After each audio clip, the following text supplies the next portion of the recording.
Assalamualaikum warahmatullahi wabarakatuh. Perkenalkan, nama saya Nabila Febrianti dari kelas 24 3A dengan NIM 24093081100016. Kali ini saya mau menjelaskan tentang seleksi pegawai atau karyawan. Nah, seleksi pegawai itu sebenarnya proses buat memilih calon karyawan yang paling cocok dari sekian banyak pelamar. Tujuannya supaya perusahaan dapat orang yang benar-benar pas buat posisi yang dibutuhkan. Jadi bukan asal terima orang, tapi benar-benar dipilih yang sesuai dengan kemampuannya, sikapnya, sampai cara kerjanya. Seleksi ini penting karena berpengaruh ke kualitas kerja perusahaan ke depannya. Nah, kalau dari awal salah pilih, kerjaan bisa berantakan, tapi kalau yang dipilih tepat, kerja jadi lebih lancar dan perusahaan bisa berkembang lebih cepat. Kemudian, dalam proses seleksi pegawai biasanya ada beberapa tahap yang harus dilewati, yaitu tahap pertama, seleksi administrasi. Nah, di tahap ini perusahaan mengecek berkas pelamar seperti CV, ijazah, dan surat lamaran. Intinya, memastikan pelamar memenuhi syarat basic dulu. Yang kedua, tes tertulis, di mana tes ini dibuat melihat kemampuan dasar pelamar, misalnya logika, pengetahuan umum atau kemampuan teknis sesuai posisi. Yang ketiga, wawancara. Disinilah perusahaan menilai kepribadian pelamar, cara mereka berbicara, motivasi kerja, dan apakah mereka cocok dengan budaya perusahaan. Yang keempat, tes psikologi dan kesehatan.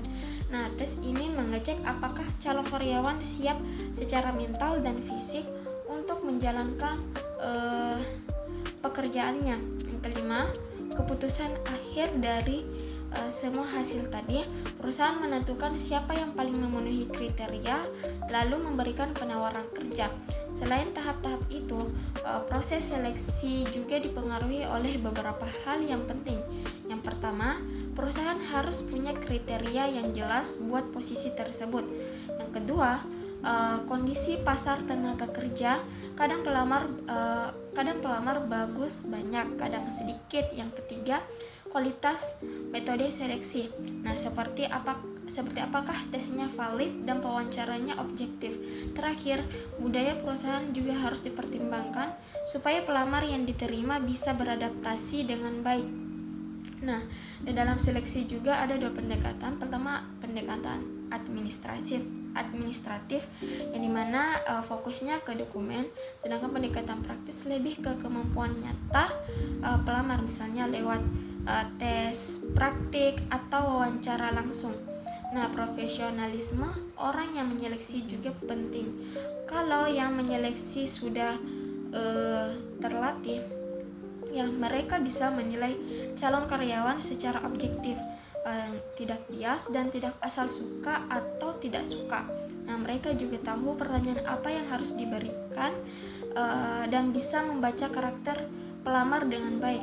Contoh perusahaan yang punya sistem seleksi bagus adalah PT Telkom Indonesia, di mana mereka itu melakukan seleksi mulai dari seleksi online, tes akademik, psikotes, wawancara HR, dan user sampai tes kesehatan. Selain kemampuan teknis, Telkom juga memperhatikan soft skills seperti kerjasama, integritas, dan sikap kerja. Kalau seleksi dilakukan dengan baik, ya manfaatnya jelas terasa.